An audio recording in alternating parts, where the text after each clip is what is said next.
Hi friends, welcome to KBS voice. Friends, எங்கள் தாத்தா கொல்லியில் மிளகா செடி போட்டிருந்தார்.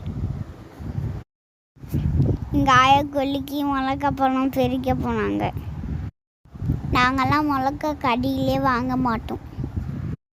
கொல்லியில் மிளகா நிறைய பழுத்து போயிருந்தது. அதை பறிக்கிறதுக்காக எங்கள் அம்மாவும் எங்கள் பாட்டியும் போயிருந்தாங்க.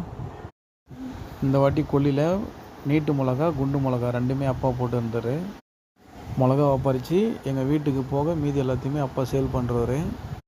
ஒவ்வொரு வருஷமும் எங்கள் அப்பா இந்த மாதிரி மிளகா செடி போட்டுருவார் கொல்லியில். இந்த வருஷம் எதிர்பார்த்ததை விட அதிகமாகவே மிளகா வந்து இருந்தது. ஏற்கனவே பச்சை மிளகாலாம் பறித்து வச்சுருக்கிறோம். மிளகா செடிலாம் வாடாமல் பார்த்துக்கணும். அதுக்கு 2 நாளுக்கு ஒரு வாட்டி அப்பா கரெக்டாக தண்ணி அரைச்சிடுவார்.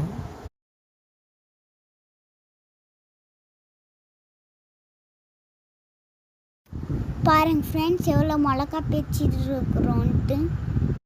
இந்த மிளகாயெல்லாம் காய வச்சு அரைச்சிப்போம். ஓகே ஃப்ரெண்ட்ஸ், வீடியோ பிடிச்சிருந்தா லைக் பண்ணுங்கள், ஷேர் பண்ணுங்கள்.